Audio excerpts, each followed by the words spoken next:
मौत कंधीअ ते पियो आहियां तोखे कोन आयो इतबार आर बाणी इंतज़ार कंदो रहंदो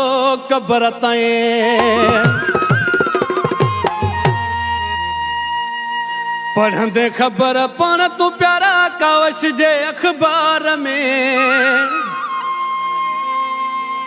पढ़ंदे ख़बर पण तूं प्यारा कावश जे अख़बार में आशिक़ रोई रड़ी मरियो बेक़दरे जे प्यार में आशिक़ रोई रड़ी मरियो बेक़दरे जे प्यार में पढ़ंदे ख़बर पण तूं प्यारा कावश जे अख़बार में पढ़ंदे ख़बर पण तूं प्यारा कावश जे अख़बार में आशिक़ रोई रड़ी मरियो बेक़दरे जे प्यार में आशिक़ रोई रड़ी मरियो बेक़दरे जे प्यार में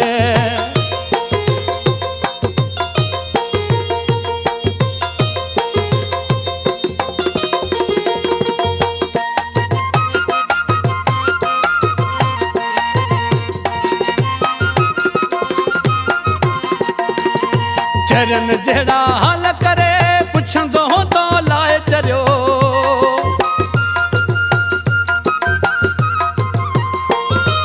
चरन जहिड़ा हाल करे पुछंदो तो लाए चरियो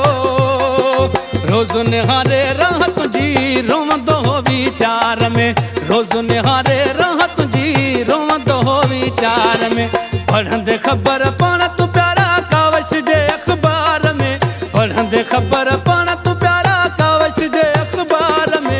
आशिक़ रोई रड़ी मरियो बेक़दरे जे प्यार में आशिक़ रोई रड़ी मरियो बेक़दरे जे प्यार में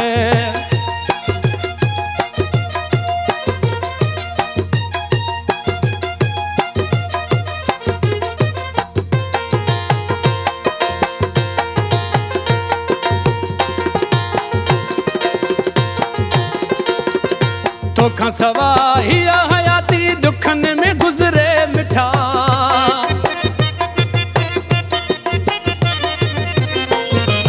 तोखां सवा हिया हयाती दुखन में गुज़रे मिठा सूरत में माज़रत सां थो आहियां वॾे आज़ार में सूरत में माज़रत सां आहियां वॾे आज़ार में पढ़ंदे ख़बर पण तूं प्यारा कावश जे अख़बार में पढ़ंदे ख़बर पण तूं प्यारा कावश जे अख़बार में आशिक़ रोई रड़ी मरियो बेक़दरे जे प्यार में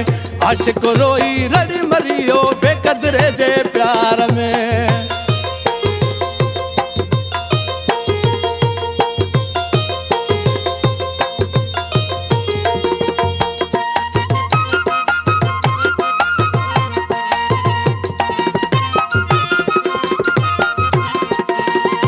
ज़वार शाखे छॾे हेखल पको पिरी थी वेठो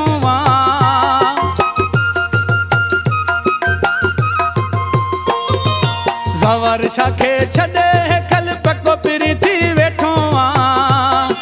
सुॾ करों तड़प ईअं जीअं मच्छी का जार में सुॾ करों तड़प ईअं जीअं मच्छी का जार में पढ़ंदे ख़बर पण तूं प्यारा कावश जे अख़बार में पढ़ंदे ख़बर पण तूं प्यारा कावश जे अख़बार में